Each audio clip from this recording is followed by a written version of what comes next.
Assalamualaikum warahmatullahi wabarakatuh. Assalam. Alhamdulillahillazi bini'matihi tatimmus salihat. Allahumma salli ala nabiyyina Muhammadin wa ala alihi wa sahbihi wa mawala. Alhamdulillah pendengar dan juga pemirsa Nasihat Sakinah dan Sunnah dimanapun anda berada.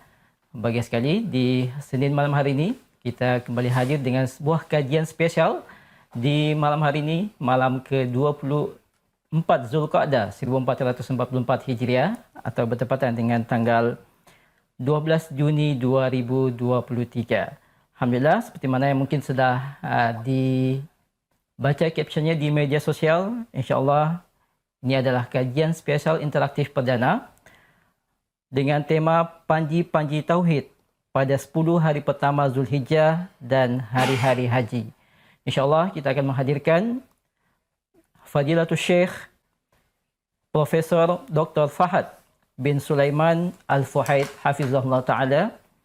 Beliau adalah Guru Besar Universitas Islam Ibn Saud Riyadh, Saudi Arabia.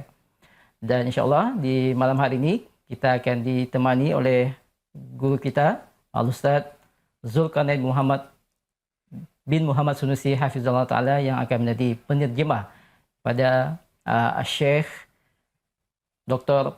Fahad bin Sulaiman Al-Fuhaid Hafizahullah Ta'ala. Dan kajian spesial interaktif ini juga memberi kesempatan kepada para pendengar dan juga pemirsa di rumah. Nanti setelah kita mendengarkan kajian dan pembahasan dari Syekh, kita juga membuka sesi tanya jawab. Silakan bagi yang memiliki pertanyaan seputar dunia Islam bisa diajukan dengan mengirim pesan di 0811413636 0811413636 atau juga nanti bisa bertanya langsung kepada Syekh di sesi tanya jawab nanti. Baik, segera kita akan ikuti kajian spesial bersama Syekh Profesor Dr. Fahad bin Sulaiman Al-Fuhaid Hafizahullah Ta'ala. Kepada Al-Ustaz Zulkarnain kami persilahkan untuk membuka acara ini. Bismillahirrahmanirrahim. Alhamdulillahirabbil alamin wassalatu wassalamu ala al-mab'uts rahmatan lil alamin nabiyina Muhammad wa ala alihi wa sahbihi wa man tabi'ahum bi ihsanin ila yaumiddin, amma ba'd. Kaum muslimin dan muslimat, para pendengar dan para pemirsa dimanapun anda berada, assalamualaikum warahmatullahi wabarakatuh. Kita semua akan menyambut guru kita Syekh Al-Ustaz Ad-Doktor Fahad bin Sulaiman Al-Fuhaid Hafizahullahu Ta'ala. Wa bismil muslimin wa jami'al qa'imin al-idha nurahib bi Syekhina Fadilatul Ustaz Ad-Doktor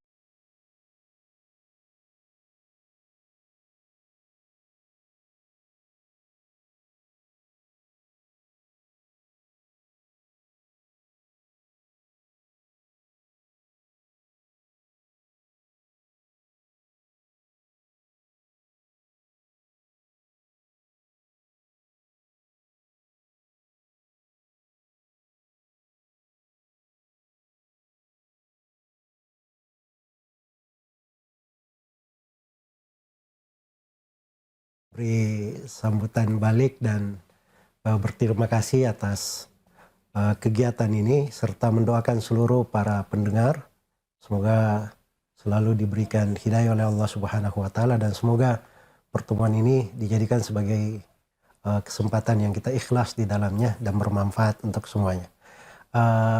Syekh Al-Karim, ma'ana al-laila al-kalima bi'unwan Ma'limut Tauhid fi Ashri Dzulhijjah wa Ayyamil Hajj.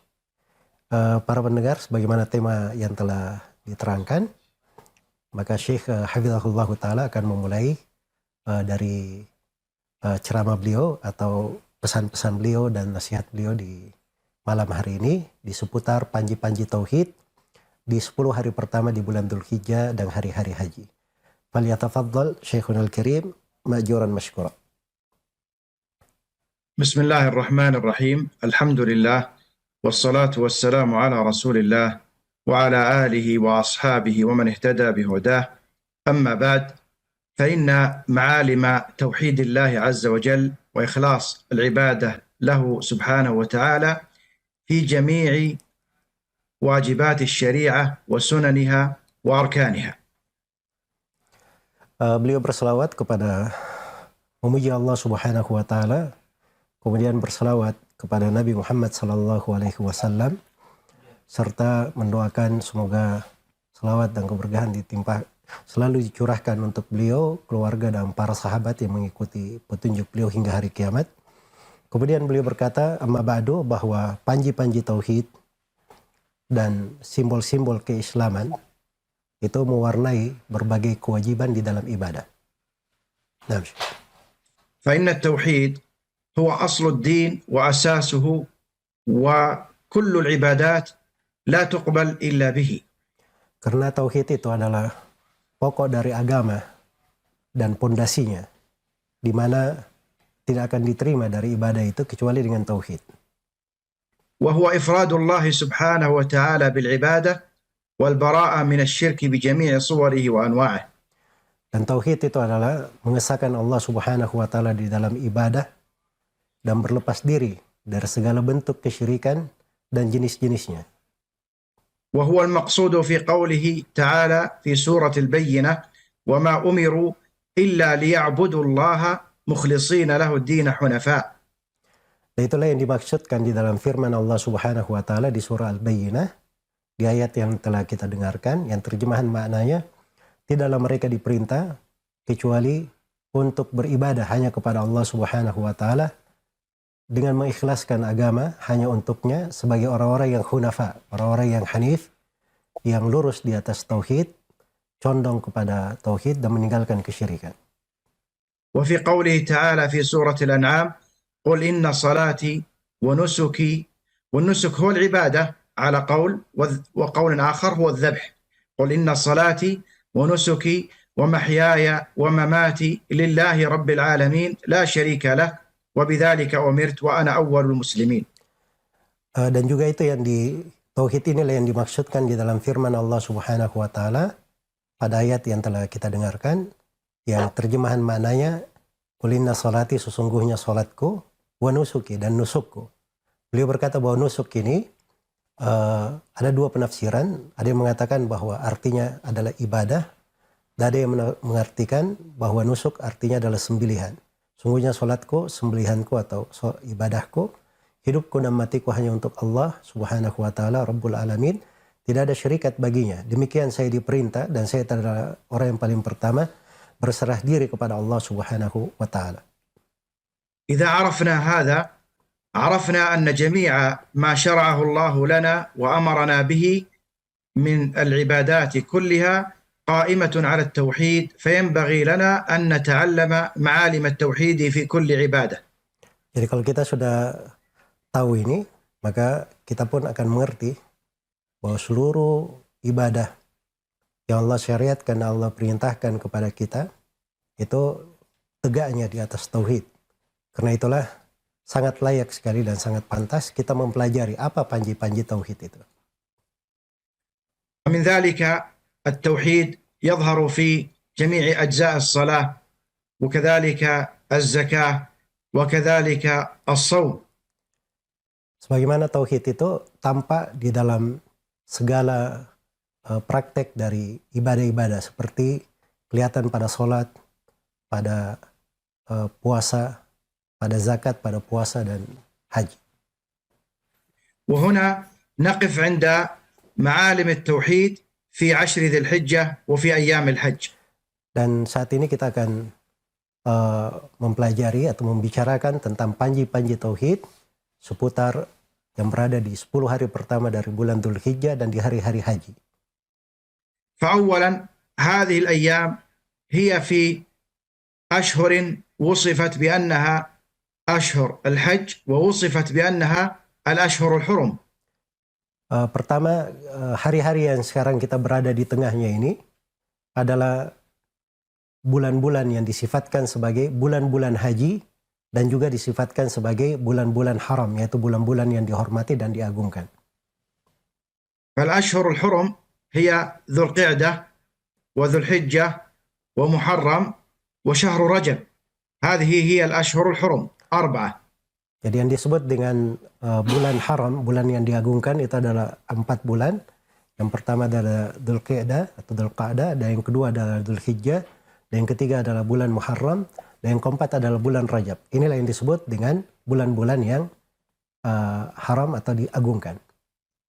وأما أشهر الحج فهي شوال وذو القعدة وعشر من ذي الحجة.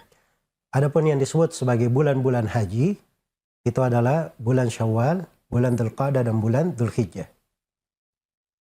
قال تعالى في سورة التوبة: إن عدة الشهور عند الله 12 شهرا في كتاب الله يوم خلق السماوات والأرض منها 4 حرم ذلك الدين القيم. Dan ini sebagaimana firman Allah Subhanahu wa taala di surah At-Taubah, Inna iddatasy syuhuri indallahi 12 syahran. Sungguhnya jumlah bulan di sisi Allah itu 12 bulan. Iya, yauma khalaqas samawati wal ard. Di hari Allah menciptakan langit dan bumi. Minha arba'atun hurum. Di antaranya adalah 4 bulan yang dihormati, diagungkan. Kemudian dikatakan bahwa itu adalah wadzalika ad-dinul qayyim. Itu adalah agama yang lurus. Nah, فأول معالم التوحيد ننتبه له أن الذي يحرم الأشهر أو يحلها هو الله سبحانه وتعالى، فهو الذي يحل ما يشاء ويحرم ما يشاء، وعلى المسلم قبول ذلك والإيمان به. Maka panji tauhid yang pertama yang perlu kita ketahui di sini bahwa dialah Allah Subhanahu wa taala yang menjadikan 4 bulan ini sebagai bulan-bulan yang haram. Bulan-bulan yang diagungkan dan dihormati. Karena itulah terhadap seorang muslim untuk mengagungkannya dan menghormatinya. ولذلك عاب الله على المشركين النسيء فقال إنما النسيء زيادة في الكفر. فهذا النسيء هو تغيير الأشهر، يحرمون ما يشاءون ويحلون ما يشاءون ويقدمون ويتلاعبون، فذمهم الله عز وجل وبعث رسوله عليه الصلاة والسلام ليقر الحق ويبطل الباطل. Karena itu Allah Subhanahu wa taala mencela kaum musyrikin, yang kaum musyrikin ini melakukan an-nasi, di mana an-nasi ini dikatakan dalam Al-Qur'an dia adalah ziyadatun fil kufur, tambahan di dalam kekafiran. Di mana kaum musyrikin itu dengan perbuatannya an-nasi ini mereka merubah-rubah dari bulan itu, mengedepankan, mengakhirkan seenaknya, melakukan apa saja yang mereka inginkan, maka Allah Subhanahu wa taala mengutus nabinya untuk mewujudkan yang hak itu adalah hak dan menjelaskan yang batil itu adalah yang batil. ولذلك لا يجوز للمسلم أن يأخذ التحليل أو التحريم أو التشريع من غير شرع الله، من غير القرآن والسنة. فلو جاء شيخ أو مذهب جديد أو أي شيء يريد أن يغير أحكام الله عز وجل ويقول للناس الخمر حلال أو كذا حلال وهو حرام في الشريعة، فلا يجوز لنا أن نتقبل هذا منه، بل نحن نوحد الله ونجعله سبحانه وتعالى هو الذي يحل ويحرم ونقبل عنه سبحانه وتعالى ذلك. Ya, karena itulah dari sini, dari pelajaran tauhid di sini, bahwa kita wajib meyakini yang menghalalkan dan yang mengharamkan itu adalah Allah Subhanahu wa taala dan berasal dari Allah Subhanahu wa taala. Andai kata datang seseorang misalnya, walaupun dia dianggap sebagai seorang syekh, lalu dia mengharamkan apa yang dihalalkan atau menghalalkan apa yang diharamkan, maka tidak boleh kita mengambilnya. Karena yang halal dan yang haram itu hanya berasal dari Allah Subhanahu wa taala. والحج منذ نبي الله إبراهيم الخليل الذي أمره الله عز وجل بأن يؤذن بالحج، فقال وأذن في الناس بالحج يأتوك رجالا وعلى كل ضامر من ذلك الوقت وإلى أن يرث الله الأرض ومن عليها والحج باق. Ya, kemudian haji ini, syariat haji ini dari masa Nabi Ibrahim alaihi salam. Ketika Allah Subhanahu wa taala perintahkan kepada Nabi Ibrahim untuk mengumumkan kepada manusia syariat haji ini. Di dalam firman Allah Subhanahu wa taala, "Wa'adzin bin nasi bil hajji ya'tuka rijala wa ala kulli dhamir dan umumkanlah kepada manusia untuk menunaikan ibadah haji. Maka mereka akan datang kepada engkau dari segala penjuru, dan di atas kendaraan yang sudah dilatih untuk perjalanan jauh, mereka akan datang dari tempat-tempat yang sangat jauh. Maka dari masa itu, dari waktu Nabi Ibrahim itu hingga hari kiamat, syariat haji ini akan terus berlaku. والأنبياء عليهم الصلاة والسلام حجوا لله عز وجل هذا البيت وعظموه تعظيما لله وعبادة له وتوحيدا له. Para nabi alaihi wassalatu wassalam, mereka juga menunaikan ibadah haji, mendatangi Ka'bah ini, mengagungkannya dan membesarkannya karena ibadah kepada Allah Subhanahu wa taala dan pengagungan kepadanya. وفي زمن قبل مبعث الرسول صلى الله عليه وسلم وقع من بعض الناس الشركيات، بل في زمن إبراهيم قال الله له وطهر بيتي للطائفين والعاكفين والركع السجود، فأمر بتطهير البيت من الشرك وتطهير البيت من سائر النجاسات. Kesyirikan itu telah terjadi dari sebelum Nabi kita Nabi Muhammad SAW, bahkan Allah Subhanahu wa taala perintahkan kepada Nabi Ibrahim alaihi salam di dalam firman-Nya wa tahhir baitiya lit-ta'ifina wal akifina waruka'is sujud. Dan sucikanlah rumahku Ka'bah untuk orang-orang yang i'tikaf, untuk orang-orang yang tawaf, dan untuk orang-orang yang ruku dan sujud. Maka Ka'bah ini harus disucikan dari segala bentuk kesyirikan, sebagaimana disucikan juga dalam segala bentuk najis. وهذه أمهات العبادات: الطواف والعكوف والسجود والركوع والقيام، كما في سورة الحج قال والقائمين. فهذا كله يصرف لله سبحانه وتعالى، لا يصرف شيء منه لغير الله. فهذا هو حقيقة التوحيد ومعلم من معالم التوحيد في أيام الحج وفي عشره. Jadi apa yang disebut di dalam ayat tadi dari ibadah-ibadah ini adalah pokok-pokok ibadah. Ya, berupa tawaf, berupa i'tikaf, ruku, sujud. Di ayat yang lain orang-orang yang berdiri melakukan salat. Ini adalah pokok-pokok ibadah, panji-panji tauhid yang berada di musim haji. Maka ini adalah salah satu dari panji tauhid yang mesti kita renungi dan kita cermati. ومن معالم التوحيد قول الله عز وجل في سورة الحج وإذ بوأنا لإبراهيم نعم قول الله عز وجل وإذ بوأنا لإبراهيم مكان البيت نعم وإذ بوأنا لإبراهيم مكان البيت ألا تشرك بي شيئا وطهر بيتي للطائفين والقائمين والركع السجود. فقوله جل وعلا ألا تشرك بي شيئا فيه إبطال للشرك بجميع صوره وأنواعه الأكبر والأصغر. Dan dari panji-panji tauhid adalah firman Allah Subhanahu wa taala di surah Al-Hajj, wa id bawwa'na li Ibrahim makan al-bait an tahhir baitiya lit-ta'ifin alla tusyrik bi syai'a alla tusyrik bi syai'a wa tahhir baitiya lit-ta'ifina wal akifin wal qa'imina war ruk'is sujud. Ketika kami telah tetapkan untuk Nabi Ibrahim alaihissalam tempat di Ka'bah itu, kami wahyukan kepadanya agar supaya jangan engkau berbuat kesyirikan di dalamnya sama sekali. Dan sucikanlah Allah Subhanahu wa ta'ala, sucikanlah Ka'bah untuk orang-orang yang tawaf, untuk orang-orang yang melakukan sholat, dan untuk orang-orang yang rukuk lagi sujud. Maka firman Allah, jangan engkau berbuat kesyirikan sama sekali.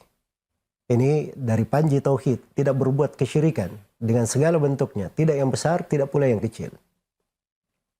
وقوله جل وعلا أن لا تشرك بي شيئا، لا هذه ناهية، وتشرك هذه فعل مضارع مجزوم بلا الناهية. شيئا نكرة في سياق النهي. قال العلماء النكرة في سياق النهي أو النفي أو الشرط تدل على العموم، فجميع أنواع الشرك أبطلها الله عز وجل وحرمها.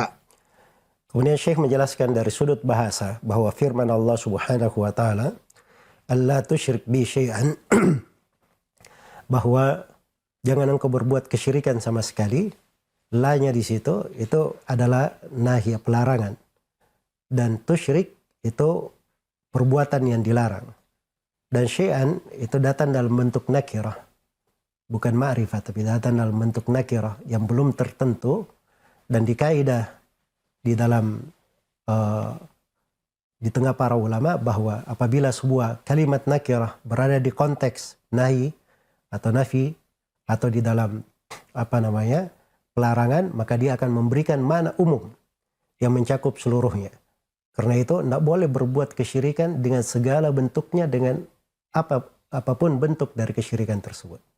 Nah. وهذه الأيام العشر، عشر ذي الحجة، هي أفضل أيام الدنيا كما أخبر النبي صلى الله عليه وسلم. Dan 10 hari pertama di bulan Dzulhijjah ini, dia adalah hari-hari yang terafdal, terutama dari hari-hari kehidupan dunia, sebagaimana yang dikabarkan oleh Nabi sallallahu alaihi wasallam. وجاء هذا في صحيح البخاري وفي السنن عن عبد الله بن عباس وعن أبي هريرة رضي الله عنهما وعن غيرهما من الصحابة عن النبي صلى الله عليه وسلم من الأحاديث ما يدل مجموعه على أن العمل في هذه الأيام أفضل من جميع الأعمال الصالحة حتى الجهاد في سبيل الله، إلا صورة واحدة وهي المجاهد إذا ذهب بماله ونفسه ثم ذهبت نفسه وذهب ماله فلم يرجع من ذلك بشيء، هذا منزلته أعلى. أما ما دون ذلك من الأعمال فالذي يجتهد في هذه الأيام العشر يحصل الأجر أعظم من جميع الناس. Telah datang di Sahih Al-Bukhari dan di riwayat As-Sunan dari sahabat Ibnu Abbas radhiyallahu anhu, Abu Hurairah radhiyallahu anhu, dan juga datang dari selainnya dari para sahabat yang keseluruhan hadits itu memberikan makna bahwa amalan di 10 hari pertama di bulan Dzulhijjah itu adalah terafdal, terutama daripada beramal dengan amalan apapun di hari-hari lainnya, kecuali satu bentuk, yaitu kalau seorang dia keluar berjihad dengan harta dan jiwanya dan tidak kembali dengan sesuatu apapun. Ya, kalau dia keluar dalam keadaan sudah mati, hartanya juga sudah habis berjihad, maka inilah yang paling afdal. Tapi selain daripada itu, ini dibawa dari segala amalan salih yang dilakukan di 10 hari pertama di bulan Dzulhijjah. وذكر الله عز وجل في منافع الحج قال ليشهدوا منافع لهم ويذكروا اسم الله في أيام معلومات، وهذه الأيام المعلومات هي 10 ذي الحجة، فذكر قبلها ويذكروا اسم الله. Kemudian disebutkan di dalam ayat di surah Al-Hajj bahwa dari manfaat haji itu liyashhadu manafi'a lahum wa yadhkuru ismallahi fi ayyamin ma'lumat, supaya mereka menyaksikan berbagai manfaat untuk mereka di musim haji dan mereka menyebut nama Allah di hari-hari yang dimaklumi. Hari-hari yang dimaklumi itu di penafsiran para ulama itu adalah 10 hari pertama di bulan Dzulhijjah. Dan sebelumnya kita diperintah untuk menyebut, banyak berzikir, menyebut nama Allah Subhanahu wa taala. وذكر اسم الله تعالى هو توحيد لله وتعلق به وعبادة له. Dan penyebutan dzikir kepada Allah, menyebut nama Allah, itulah tauhid kepada Allah. Bergantung kepadanya dan bersandar kepadanya. والمشركون كانوا يذكرون الله عز وجل ويذكرون آلهتهم ومعبوداتهم. Kaum musyrikin dulu mereka berzikir, menyebut nama Allah, tapi mereka sebut juga dari bersama nama Allah, mereka sebut dari sembahan-sembahan mereka dan apa-apa yang mereka ibadahi. فكانوا يقولون في التلبية لبيك اللهم لبيك لبيك لا شريك لك إلا شريكا هو لك تملكه وما ملك، فيذكرون الله ثم يذكرون معه شركاء قد عبدوهم من دون الله. Jadi mereka dahulu itu kaum musyrikin kalau mereka bertalbiyah, mereka membaca labbaik Allahumma labbaik. Ya talbiyahnya, ya Allah saya bertalbiyah datang untukmu, menyambut seruanmu dengan segala kesungguhan. Labbaik la syarika lak. Ya Allah talbiyah menjawab seruanmu, tidak ada syarikat bagimu. Illa syarikan huwalak, kecuali syarikan yang merupakan sekutu kamu. Dan apa yang dimiliki oleh syarikat tersebut. Ya, jadi mereka memperkecualikan dari hal tersebut apa-apa yang merupakan kesyirikan mereka.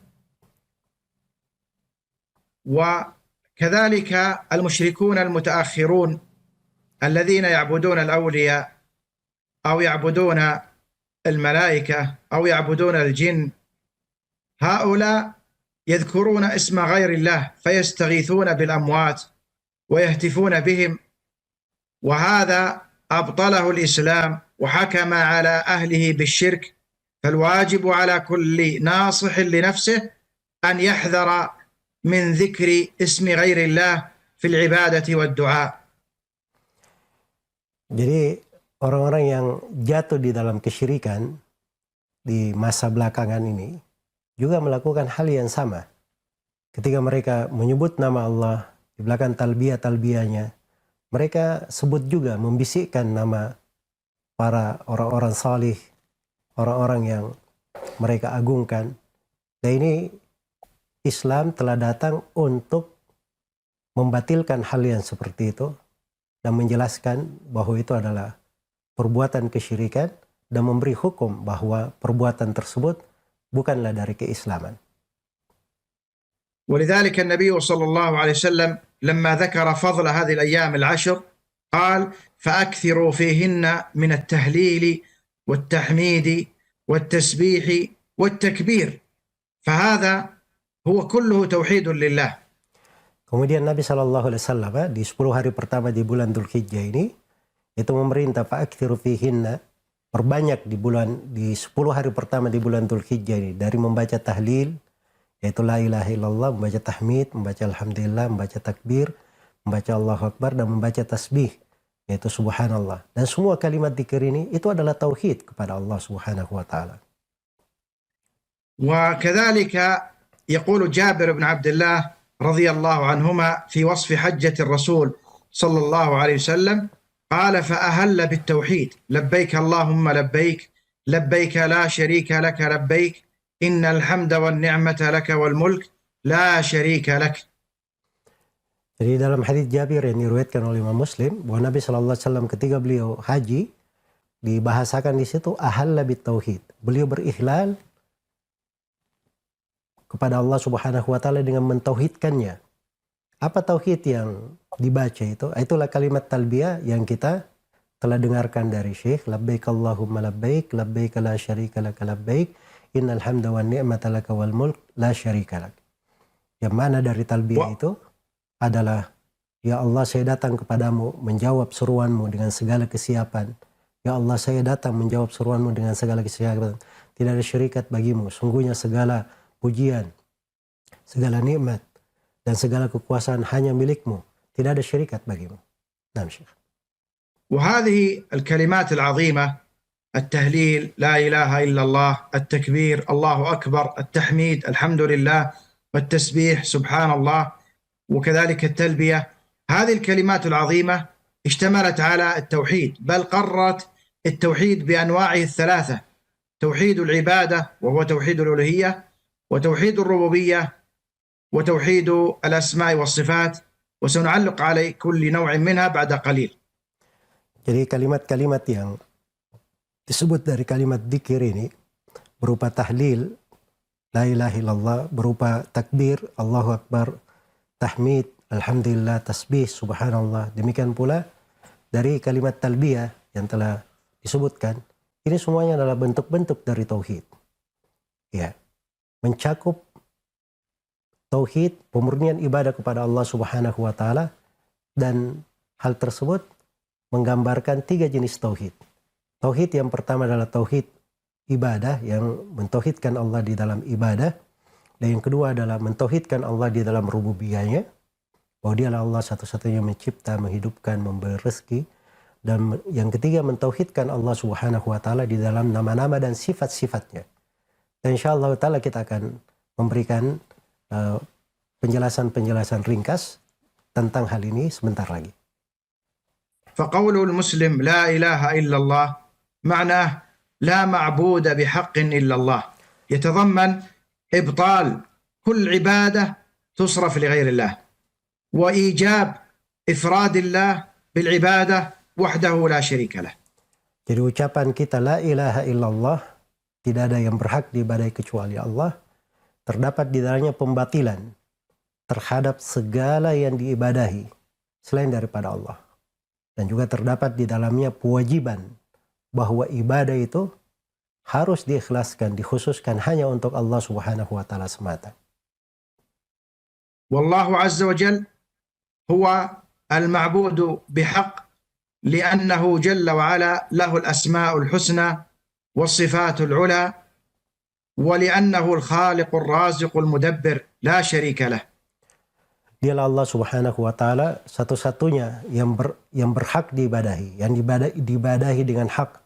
Karena dialah Allah Subhanahu wa taala yang maha memiliki nama-nama yang maha tinggi, sifat-sifat yang maha agung, dan dialah Allah Subhanahu wa taala yang maha mencipta, maha memberi rezeki, dan maha mengatur segala sesuatu. والله جل وعلا بين في كتابه أن كفار قريش وغيرهم يقولون إن الله خلقهم ولم ينفعهم ذلك ولم يدخلهم في الإسلام، فعلم أن الإقرار بالربوبية فقط لا يكفي حتى يضيف إليه إفراد الله بالعبادة، وهي أفعال العبد نفسه، سجوده، ركوعه، دعاؤه، ذبحه، نذره، خوفه، رجاؤه، كل العبادات لله وحده لا شريك له. Allah Subhanahu wa taala terangkan di dalam Al-Qur'an pengakuan kaum musyrikin bahwa Allah Subhanahu wa taala yang menciptakan mereka. Tetapi itu tidak bermanfaat bagi mereka. Kecuali dengan mereka mengakui bahwa ibadah itu hanya untuk Allah Subhanahu wa taala. Maka harus dia akui bahwa rukuknya, sujudnya, salatnya, takutnya, nadarnya, dan segala jenis ibadahnya itu hanya untuk Allah Subhanahu wa taala semata, tidak ada syirikat baginya di dalam ibadah-ibadah tersebut. فإذا أراد الرجل أن يتوب لا يلزم أن يذهب إلى شيخ يتوبه ويقول أتوب بين يديك، وإنما المسلم يتوب بين يدي الله. إذا أراد المسلم أن يدعو لا يجوز أن يتوجه إلى وسائط يقول هم واسطة في الدعاء يدعوهم ويهتف بأسمائهم، هذا هو الشرك الذي حرمه الله. فالتوبة والدعاء وسائر العبادات هي حق الله، وهذا معنى قول المسلم لا إله إلا الله. Jadi kalau misalnya ada yang mau bertobat, maka tidak mesti dia datang kepada seorang kemudian memakaikan baju untuknya supaya dia bertobat. Sebagaimana kalau dia ingin berdoa, tidak boleh dia membuat perantara-perantara antara dia dengan Allah Subhanahu wa taala, berdoa kepada perantara. Tapi yang wajib mentauhidkan Allah adalah dia bertobat kepada Allah Subhanahu wa taala langsung, berdoa hanya kepadanya langsung dan tidak membuat perantara di dalam hal tersebut. Inilah memurnikan ibadah hanya kepada Allah Subhanahu wa taala, dan itulah mentauhidkannya. والتكبير قول المسلم الله أكبر، يعني أن الله عز وجل أكبر من كل شيء، فلا يعظم ولا يعبد إلا الله سبحانه وتعالى. Dan ucapan seorang muslim Allahu Akbar itu artinya bahwa Allah Subhanahu wa taala yang maha besar di atas segala sesuatu. Maka tidak boleh ada yang diagungkan dan dibesarkan melebihi Allah Subhanahu wa taala. وهذا يتضمن وجوب عبادته، ويتضمن أنه ذو الأسماء الحسنى والصفات العلى، وأنه الكامل من كل وجه، وغير الله ناقص من كل وجه. Dan ini mengharuskan bahwa dialah Allah Subhanahu wa taala yang satu-satunya yang berhak diibadahi. dan dialah Allah Subhanahu wa taala yang Maha memiliki nama-nama yang maha indah. Dan dialah Allah Subhanahu wa taala satu-satunya yang maha sempurna, yang segala kesempurnaan adalah miliknya dan selainnya adalah kurang. والمشركون والذين يعبدون غير الله قديما وحديثا يعظمون من يعبدونه ويعلون من شأنه. فكان المشركون بعد غزوة أحد يقولون أعلو هبل، فأمرهم النبي صلى الله عليه وسلم أن يقولوا للرد على المشركين الله أعلى وأجل. Kaum musyrikin, mereka itu mengagungkan dan meninggikan sembahan-sembahan mereka. Karena itu ketika di perang Uhud, mereka berkata, tinggilah sembahan kita. Maka Rasulullah SAW perintahkan kepada para sahabat untuk berkata, Allahu Akbar wa ajal. Dialah Allah yang lebih besar dan lebih agung daripada itu. وهكذا كثير من عباد القبور وعباد الأولياء يعظمون غير الله عز وجل من أوليائهم ويشمئزون إذا ذكر الله وحده، كما قال جل وعلا وعنهم وإذا ذكر الله وحده اشمأزت قلوب الذين لا يؤمنون بالآخرة وإذا ذكر الذين من دونه إذا هم يستبشرون. Dan demikianlah kriteria orang-orang yang berbuat kesyirikan. Mereka ini kalau disebut nama Allah Subhanahu wa taala, mereka menjadi sangat tidak tenang dengan hal tersebut, tidak bergembira dengan hal itu. Sebagaimana firman Allah Subhanahu wa taala, wa idza dzukirallahu wahdah ishma'azzat qulubul ladzina la yu'minuna bil akhirah wa idza dzukiral ladzina min dunihi idza hum yastabshirun. Apabila disebut nama Allah Subhanahu wa taala, disebut nama selain Allah Subhanahu wa taala, atau disebut nama Allah Subhanahu wa taala satu-satunya, maka hati orang-orang yang tidak beriman kepada Allah itu menjadi isma'azzat, menjadi tidak tenang, menjadi gerisah, tidak suka. Tapi kalau disebut selain daripada Allah, mereka bergembira dengan hal itu. Itulah sifat kaum musyrikin. وفي قول المسلم الحمد لله وسبحان الله، الأول الحمد لله فيها الثناء على الله سبحانه وتعالى بما له من الكمال المطلق في أسمائه وصفاته وأفعاله، وكذلك الثناء الكامل على الله لعظيم إحسانه. وسبحان الله هو تنزيه لله سبحانه وتعالى عن النقائص وعن كل ما لا يليق بكماله المقدس، فاشتملت الكلمتان على إثبات كمال الرب وتنزيهه عن كل نقص وعيب. Jadi dua kalimat berikutnya, yaitu kalimat Alhamdulillah dan kalimat Subhanallah. Alhamdulillah ini pujian terhadap Allah Subhanahu wa taala, terhadap dirinya, terhadap sifat-sifatnya, terhadap perbuatannya. Dan pujian yang mencakup, yang menjelaskan segala kebesaran Allah Subhanahu wa taala. Dan kalimat Subhanallah itu artinya mensucikan Allah Subhanahu wa taala dari segala kekurangan, dari segala aib, segala hal yang tidak baik. Maka dua kalimat ini, Subhanallah walhamdulillah, ini mencakup segala hal yang paling baik untuk Allah Subhanahu wa taala. وفي هذه الكلمات العظيمة من معالم التوحيد ما لا يخفى، ولهذا يؤمر المسلم بتكرارها والإكثار من ذكر الله عز وجل. كان عمر بن الخطاب رضي الله عنه يكبر في قبته، يعني في خيمته في منى، ثم أهل المسجد يسمعون تكبير عمر بن الخطاب رضي الله عنه فيكبر أهل المسجد، ثم أهل منى يسمعون فترتج منى تكبيرا لله سبحانه وتعالى. Jadi ini adalah panji-panji tauhid yang tidak tersembunyi, sangat kelihatan sekali. Maka wajib untuk selalu kita ulangi, kita perbanyak untuk mengucapkannya, mengulangi dari kalimat-kalimat yang agung ini. Dan Umar bin Khattab radhiyallahu taala anhu itu pernah bertakbir di masjid kemudian didengarkan oleh yang di sekitarnya, kemudian semuanya bertakbir sampai didengar oleh penduduk Mina dan semuanya bertakbir. Dengan mendengar takbir Umar bin Khattab tersebut, akhirnya seluruh penjuru dari manusia dipenuhi dengan takbir. ومن معالم التوحيد يوم عرفة، وهو يوم يقف فيه الحجاج في مكان محدد شرعا لا يصح أن يقفوا في غيره. هذا الوقوف أي المكث في هذه البقعة من بعد الزوال إلى غروب الشمس عبادة جليلة زمانا ومكانا وفعلا، وهو الصلاة والدعاء، صلاة الظهر والعصر جمعا وقصرا، ثم الدعاء إلى غروب الشمس. كل هذا من معالم التوحيد. Kemudian dari panji-panji tauhid adalah wukuf di Arafah. Arafah yang telah ditentukan batasan-batasannya.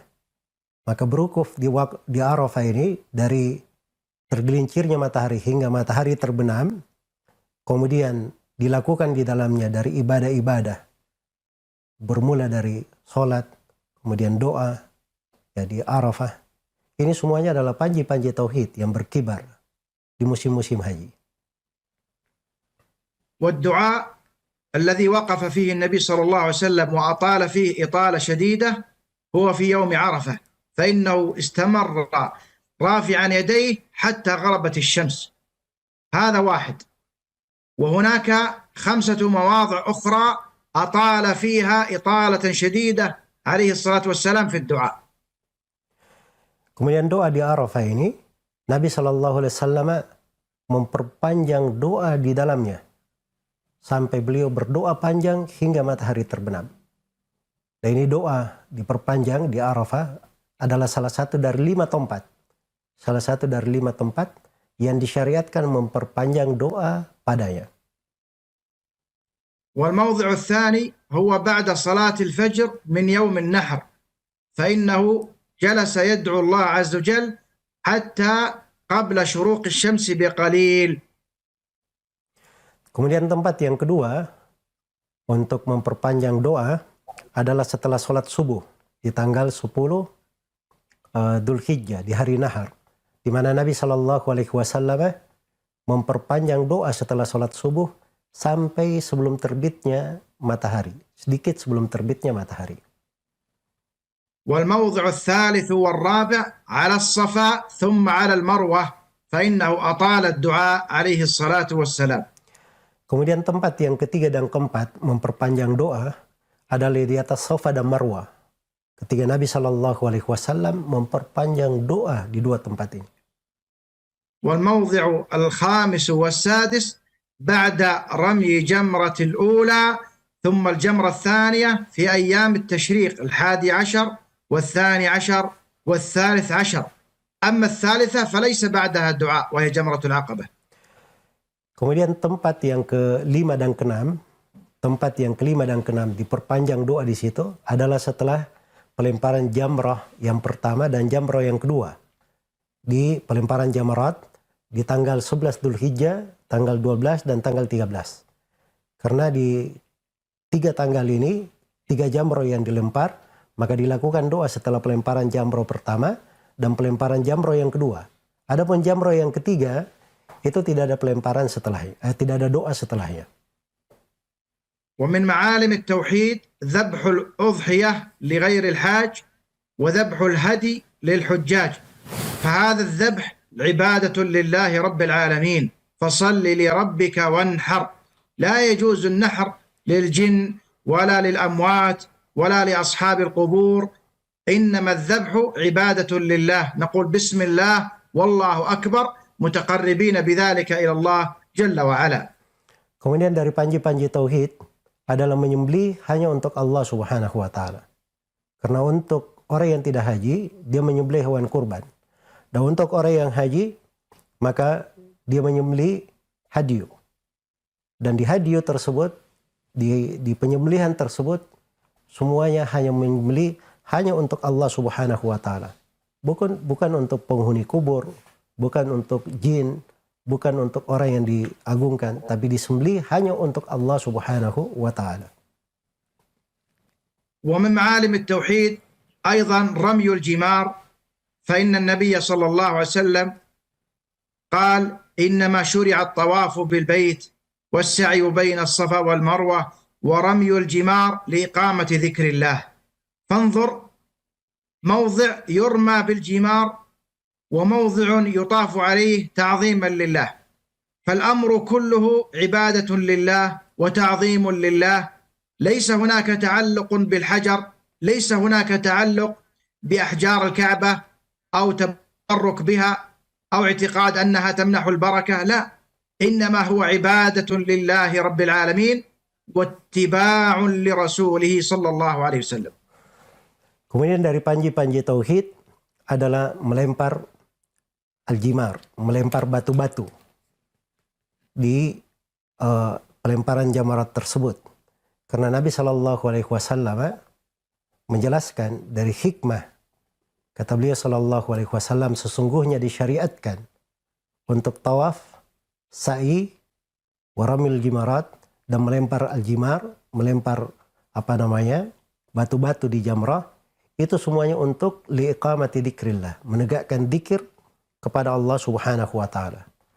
Maka tawaf, sa'i dan melempar itu dilakukan dalam rangka ibadah kepada Allah dan mengagungkan Allah Subhanahu wa taala, bukan bergantung kepada bebatuan, kepada pepohonan, bahkan bukan bergantung kepada Hajar Aswad, ya, tetapi itu ibadah hanya kepada Allah Subhanahu wa taala semata, dilakukan hanya untuknya, dan itulah dari panji-panji tauhid. وكذلك بقية العبادات التي شرعت في هذه الأيام كالصيام والصلاة النوافل وقراءة القرآن والصدقات والأضحية وغير ذلك، كل هذه يتقرب بها المسلم إلى الله سبحانه وتعالى، لا يصرف شيء من العبادات لغيره. هذا في العشر وفي أيام الحج وفي كل حياته حتى يموت، لا يصرف عبادة إلا لله جل وعلا. Demikian pula seluruh ibadah yang lain yang disyariatkan di hari-hari ini, seperti puasa, sholat-sholat sunnah, membaca Al-Quran, sedekah-sedekah, berkurban, semuanya dilakukan hanya untuk Allah Subhanahu wa taala. Tidak boleh diberikan kepada selain Allah. Tidak di 10 hari pertama di bulan haji, di bulan Dzulhijjah, tidak pula di hari-hari haji, tidak boleh pula diberikan kepada siapapun selain daripada Allah di seluruh hari-hari kehidupan. Bahkan itu semuanya adalah khusus hanya untuk Allah Subhanahu wa taala semata, tidak ada syirikat baginya. يقول ابن حجر العسقلاني رحمه الله في كتابه فتح الباري شرح صحيح البخاري في بيان الحكمة من تخصيص عشر ذي الحجة بهذه الفضائل. Al-Hafidz Ibnu Hajar rahimahullahu ta'ala berkata di dalam kitabnya Fathul Bari, Syarah Sahih Al-Bukhari, beliau menjelaskan hikmah kenapa dikhususkan keutamaan-keutamaan ini di 10 hari pertama dari bulan Dzulhijjah. Nah, يقول والذي يظهر أن السبب في امتياز عشر ذي الحجة لمكان اجتماع أمهات العبادات فيها. Kata beliau yang tampak dari memperhatikan nas-nas dan hikmah di dalam hal tersebut, bahwa pengagungan ini dan keutamaan-keutamaan ini karena di 10 hari pertama di bulan Dzulhijjah itu berkumpul pokok-pokok dari ibadah-ibadah yang teragung kepada Allah Subhanahu wa taala. قال وهي الصلاة والصيام والصدقة والحج ولا يتأتى ذلك في غيره. Pokok-pokok ibadah yang disebut di situ yang berkumpul di 10 hari Dzulhijjah, ada sholat, ada puasa, ada sedekah, ada haji, dan ini tidak berkumpul pada tempat-tempat yang lainnya. وبعد هذا أذكر إخواني الكرام ببعض العبادات المستحبة في كل أوقات المسلم، منها قراءة القرآن وتدبر معانيه. Kemudian setelah ini saya ingatkan kepada seluruh saudara-saudaraku untuk memperbanyak dari ibadah-ibadah yang dianjurkan, seperti membaca Al-Quran, tadabbur terhadap makna-maknanya. كذلك بر الوالدين وصلة الأرحام والأقارب. Demikian pula berbakti kepada kedua orang tua, menyambung silaturahmi dan menyambung hubungan dengan kerabat. وكذلك إفشاء السلام والإصلاح بين الناس والإحسان للفقراء والمساكين. Demikian pula mendamaikan antara manusia, kemudian berbuat baik kepada manusia, lalu berbuat baik kepada orang-orang yang fakir dan miskin. وكذلك الأيتام رعايتهم وكفالتهم وزيارة المرضى، فإن هذا مما يحبه الله وإشراعه لعباده. Demikian pula disunahkan untuk seorang itu menyantuni anak-anak yatim, merawat mereka, mengunjungi orang-orang yang sakit, dan segala hal yang disyariatkan oleh Allah Subhanahu wa taala untuk hamba-hambanya. النفقة أيضا، النفقة على زوجتك وعلى أولادك وعيالك وعلى من يلزمك نفقته، فإن النفقة عليهم تؤجر عليها إذا احتسبت. Demikian pula memberikan nafkah kepada keluarga, kepada istri, kepada anak-anak. Ya, karena nafkah yang seperti ini seorang itu dapat pahala apabila dia berniat dan mengharap pahala hanya dari Allah Subhanahu wa taala. كذلك غض البصر عما حرم الله عز وجل وحفظ الفرج والبعد عن القيل والقال، كل هذا مما يحبه الله. Demikian pula melakukan hal yang dicintai oleh Allah dari menundukkan pandangan, menjaga kemaluan, menghindari gosip-gosip, dikatakan begini, dikatakan begitu. Ya, seluruh hal-hal yang seperti ini dari hal yang dicintai, amalan-amalan yang baik ini dari hal yang dicintai dan diridhai oleh Allah Subhanahu wa taala. التبكير إلى المسجد والذهاب إليه في وقت مبكر والمحافظة على صلاة الجماعة مع المسلمين وأداء السنن الرواتب. نعم. Demikian pula bersegera ke masjid lebih awal sampai di sana, kemudian menunaikan sholat secara berjamaah, melakukan dari sholat-sholat sunnah rawatib. إدخال السرور على المسلمين، سلامة الصدر تجاههم وترك الشحناء والبغضاء فيما بينهم. Demikian pula memasukkan kegembiraan di hati seorang muslim, membuatnya selalu bergembira, menghilangkan dari sebab-sebab permusuhan, sebab-sebab yang memasukkan hal yang tidak enak antara kaum muslimin. الدعوة إلى الله وتعليم العلم النافع للأولاد والبنات وتدريسهم وتفهيمهم أمور دينهم. Kemudian demikian pula berdakwah kepada Allah Subhanahu wa taala dari amalan salih, berdakwah kepada Allah Subhanahu wa taala, mempelajari ilmu, mengajarkannya kepada anak-anak, anak perempuan, dan mengajarkan kepada mereka hal yang memperjelas agamanya. كثرة الاستغفار وأيضا كثرة الصلاة والسلام على نبينا محمد عليه الصلاة والسلام. Demikian pula membanyak istighfar dan memperbanyak bersalawat dan bertaslim untuk Nabi kita alaihi salatu wassalam. هذه أيها الإخوة بعض من معالم التوحيد في هذه الأزمنة الفاضلة. نسأل الله جل وعلا أن يوفقنا وإياكم لتحقيق التوحيد الخالص لله رب العالمين وتحقيق الاتباع التام لنبينا محمد عليه من ربه أفضل الصلاة وأتم التسليم. Maka inilah saudara-saudara sekalian, para pendengar dan para pemirsa, beberapa panji-panji tauhid di hari-hari ini, di 10 hari pertama dari bulan Dzulhijjah dan hari-hari haji, yang di dalamnya adalah kita mewujudkan ibadah yang ikhlas hanya kepada Allah Subhanahu wa taala, dan juga melaksanakannya dengan ittiba, mengikuti secara sempurna terhadap apa yang dibawa oleh Rasulullah Sallallahu Alaihi Wasallam. Kemudian semoga Allah selalu memberikan salawat dan salamnya kepada Nabi kita Nabi Muhammad Sallallahu Alaihi Wasallam. Jazakumullahu khairan wa barakallahu fikum. Allah yahfadkum syekhana, barakallahu fikum. Setelah selesai tadi para pendengar dan para pemirsa,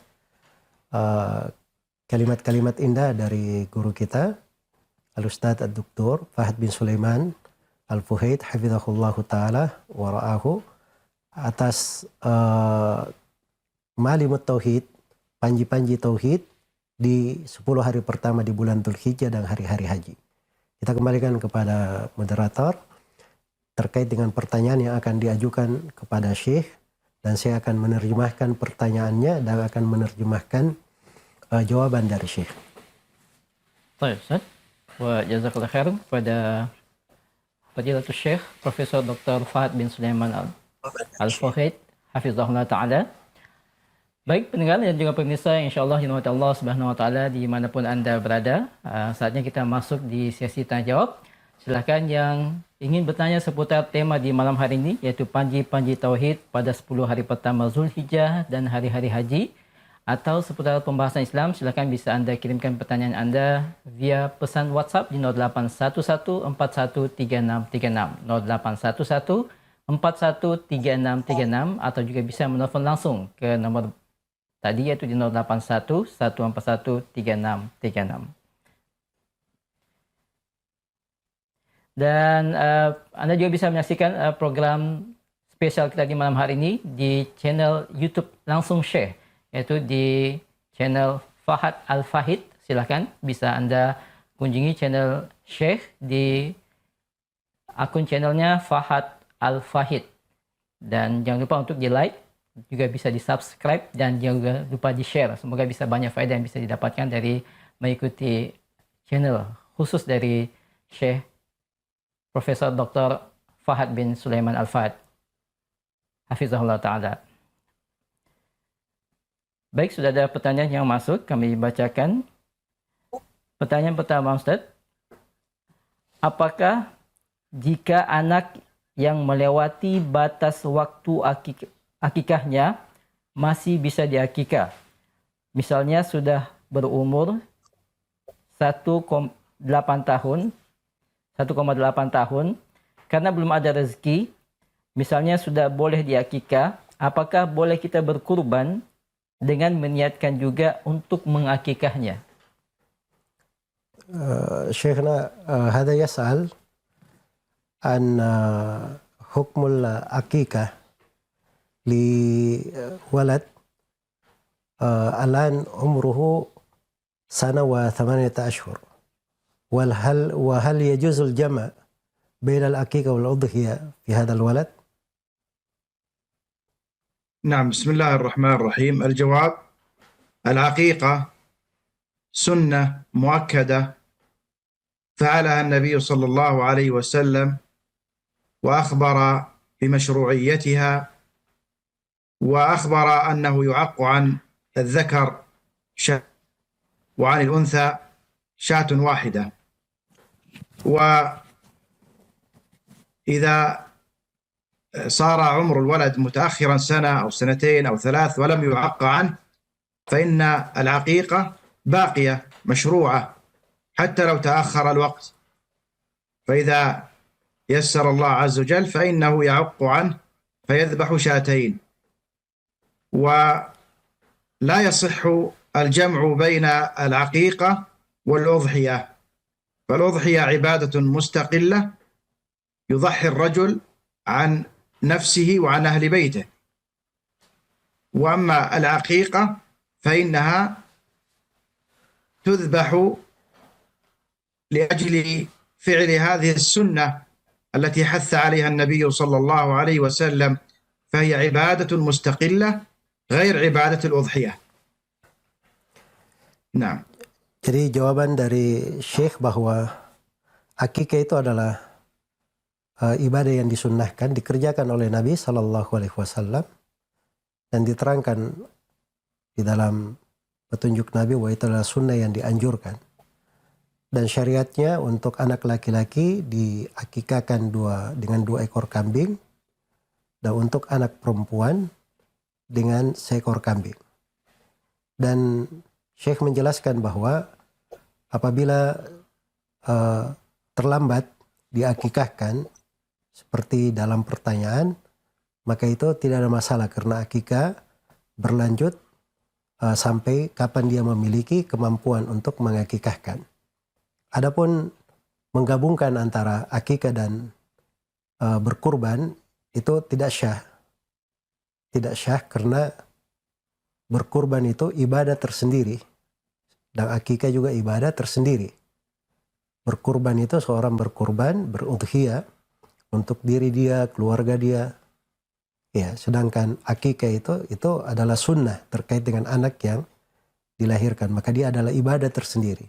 Karena dia dua ibadah yang berbeda, tersendiri, sama-sama tersendiri, maka tidak bisa digabungkan dengan satu kali perbuatan. Ya wallahu ta'ala alam. Baik, jazakumullah khair. Baik, pertanyaan berikutnya. Syekh, amalan apakah yang paling mulia pada bulan Zulhijjah? Ma hiya hada sa'ilun yaqul ma hiya ajallul amal fi syahri dzul hijjah. نعم، لعل السائل يريد 10 ذي الحجة، لكن ما دام السؤال عن الشهر فأجل الأعمال في الشهر هو الحج إلى بيت الله الحرام لمن استطاع إليه سبيلا. وأما العشر التي قبل الحج فأجل الأعمال فيها ذكر الله عز وجل من التكبير والتهليل والتحميد والتسبيح، وكذلك بقية الأذكار وسائر الأعمال الصالحة كالصيام والصلوات المفروضة والصلوات النافلة وكذلك الصدقات وقراءة القرآن. نعم. Jadi karena pertanyaannya bertanya tentang amalan yang paling utama dalam sebulan, bulan Dzulhijjah, maka jawabannya adalah itu adalah penunaian ibadah haji, itu yang paling utamanya. Tapi kalau yang ditanyakan terkait dengan awalnya, di awal bulan Dzulhijjah itu yang paling utamanya, yang paling mulianya adalah seorang banyak berzikir kepada Allah Subhanahu wa taala dengan memperbanyak tahlil, takbir, tahmid dan tasbih serta dzikir-dzikir yang lainnya yang disyariatkan sebagaimana dia lakukan puasa dan juga tentunya dilakukan sholat 5 waktu, sholat sunnah, sedekah, membaca Al-Quran dan ibadah-ibadah yang lainnya. Nah, Baik, Ustaz. Jazakumullah khairan. Barakallahu fikum. Baik, pertanyaan berikutnya. Apabila ada seorang ayah dengan 3 orang anak perempuan ingin menghibahkan hartanya saat masih sehat, sehingga tidak semuanya nanti dibagikan saat warisan dibagikan. Bagaimana hukumnya, Ustaz? Apakah ada pembatasan jumlah harta yang boleh dihibahkan? wa هذا سائل شيخنا يقول أحسن الله إليكم، يعني إذا كان الوالد ويقسم ماله ل3 بناته هبة لحال حياته، هل يجوز ذلك وكم مقدار الهبة لهن؟ جزاكم الله خيرا. الذي ينبغي أن لا يقسم ماله في حال حياته، وإنما هو يتولى النفقة على أولاده وبناته بالعدل، لقول النبي صلى الله عليه وسلم: اتقوا الله واعدلوا في أولادكم. ولكن إذا أراد أن يوزع ماله لأولاده فيجب عليه أن يقسم بينهم بما قسم الله عز وجل به المواريث، فإن كان ليس له وارث إلا البنات ال3 فلا بأس أن يقسم ماله بينهن، لكنه قد يحتاج فيما بعد وقد يعطيه الله عز وجل عمرا ثم يفتقر فيضطر إلى السؤال أو إلى ما لا يليق. ولهذا أؤكد على عدم تقسيم المال لعدم الحاجة لذلك، وإنما ينفق عليهم بما يكفيهم. أما إن كان له أولاد ذكور غير البنات فلا يجوز أن يعطي بعضا ويترك بعضا لما سبق في الحديث، والله أعلم. Jadi jawaban Syekh Hafizahullah Ta'ala bahwa yang sepantasnya, yang selayaknya, seorang itu jangan dia membagi hartanya kepada anak-anaknya di masa dia hidup. Ya, bahkan harusnya dia biarkan harta itu sampai dia meninggal, kemudian dibagi secara warisan. Kalaupun misalnya dia memberikan pemberian kepada anak-anaknya, anak-anak perempuannya ini, maka dia harus berlaku adil di dalam hal tersebut. Berdasarkan sabda Nabi SAW, bertakwalah kalian semua kepada Allah fi auladikum, tentang anak-anak kalian. Wa'dilu bainahum, dan berlaku adillah kalian terhadap mereka. Tapi kalau misalnya ada yang membagi hartanya di masa dia hidup ke anak-anaknya, maka dia wajib untuk membaginya seperti hukum warisan, sebagaimana yang diterangkan oleh Allah Subhanahu wa taala di dalam Al-Qur'an. Iya. Dan itu pun kadang menjadi sangat masalah untuk seseorang, karena kadang dia setelah pembagian itu masih berumur panjang, masih perlu kepada hartanya dan seterusnya. Karena itu saya tegaskan bahwa jangan dia membagi hartanya saat dia masih hidup. Ini kalau dia memiliki anak-anak perempuan saja. Tapi kalau dia memiliki anak laki-laki juga, kemudian dia beri anak-anak perempuannya saja, maka itu tidak diperbolehkan. Sebagaimana hadits yang telah saya bacakan, supaya berlaku adil di tengah anak-anaknya. Wallahu ta'ala alam. Baik, assalamualaikum. Baik, ini mungkin pertanyaan terakhir Ustaz, dan untuk Syekh, Fadilatul Syekh Rizallahu Ta'ala. Telah muncul di zaman ini tempat-tempat yang dikhususkan untuk para wanita, dan salah satunya adalah pusat kebugaran atau gym yang dikhususkan untuk para wanita, yang di dalamnya tidak ada pelanggaran syariat, tidak memakai musik, dan terlarang di dalamnya untuk foto maupun video. Bagaimana hukumnya wanita untuk pergi ke tempat tersebut dengan tetap memperhatikan pakaian yang dikenakan agar tidak menampakkan auratnya? لعل هذا السؤال الأخير شيخنا لأن الوقت. طيب. الله يحفظكم ويبارك فيكم. أحسن الله إليكم. وهذه سائلة تسأل في هذه الأزمنة خصصت لنساء أمكنة فيها برامج رياضية أو برامج صحية، بحيث أنها خاصة للنساء، ممنوع في التصوير والفيديو، وهن في ممارسة الحركات الرياضية هذه، يعني يرأين اللباس الشرعي، حيث لا يبدين أوراتهن. فما رأيكم في هذا؟ جزاكم الله خيرا. الجواب والله تعالى أعلم أن هذه المسألة تتعلق بالسياسة الشرعية لأحوال الناس وأحوال النساء، وهذا يتفاوت بحسب ما يقع في الأزمنة والأماكن، ولا يمكن أن يكون هناك جواب موحد.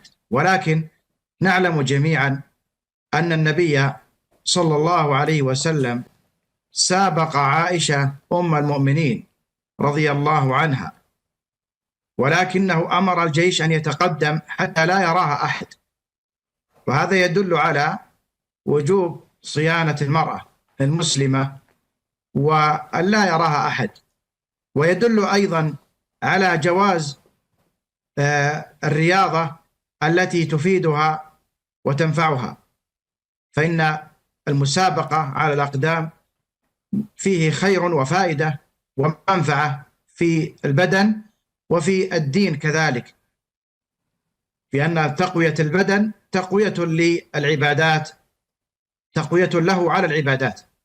ولكن هل هذا النادي أو هذا المكان آمن أم غير آمن، أو هناك خطر على المرأة قد يعني يعترض عليها بعض الأشرار إلى آخره، هذه أمور لا يعني يتيسر لي أن أجيب عنها، لأنها تتعلق بالسياسة الشرعية وتتعلق بالأحوال التي تتفاوت وتختلف. ونسأل الله جل وعلا أن يحفظ نساءنا وجميع نساء المسلمين في كل مكان. Jadi Syekh Hafizahullah Ta'ala menjawab bahwa pertanyaan ini sulit untuk dijawab. Misalnya orang menjawab dengan satu jawaban yang sama. Karena ini permasalahan ada sudut pengaturan di dalam sebuah negeri dan keadaan-keadaan yang berjalan di dalam negeri tersebut dan kondisi di tempat dilakukannya olahraga atau apa yang disebutkan di dalam pertanyaan. Tetapi secara umum Nabi Shallallahu Alaihi Wasallam itu pernah berlomba lari dengan Aisyah radhiyallahu taala anha. Namun ketika Nabi melakukannya bersama Aisyah di dalam sebuah rombongan pasukan, pasukannya disuruh maju ke depan dan Nabi berlari bersama Aisyah di belakang sehingga tidak dilihat oleh pasukan.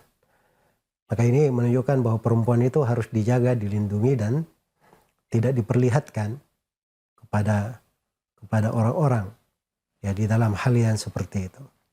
Tetapi di sini yang perlu saya ingatkan bahwa kondisinya ini harus dilihat bagaimana peraturan di dalam sebuah negeri tersebut, pengaturan di tata negerinya, kemudian keadaan terkait dengan perempuan itu, ini tempat apakah aman dari fitnah, aman dari hal yang membahayakan misalnya, atau ada orang yang mungkin bisa melihatnya dari laki-laki dan seterusnya. Ini saya nggak bisa menjawabnya. Dan ini tentunya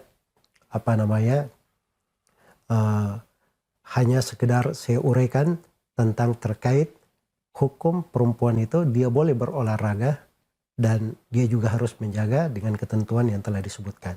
Dan semoga Allah Subhanahu wa taala menjaga seluruh keluarga-keluarga perempuan kita dan seluruh para perempuan muslimat ya wallahu taala alam. Baik. Jazakumullah khairan, barakallahu fikum. Terkhusus kepada Fadilatul Syekh Profesor Dr. Fahad bin Sulaiman Al-Fuhaid hafizahullah taala.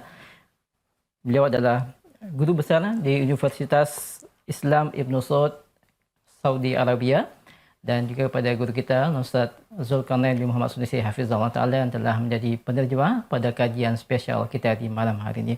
Semoga bisa dicatat faedah-faedah yang telah disampaikan oleh Fadilatul Syekh dan kita bisa amalkan dalam kehidupan kita sehari-hari. Amin. Dan semoga Allah Subhanahu Wa Taala memudahkan untuk kita bisa kembali melakukan atau menghadirkan kajian-kajian spesial bersama para masyayikh, pada ulama kita yang semoga Allah memberkahi dan merahmati ilmu mereka dan bisa disampaikan kepada kita semua.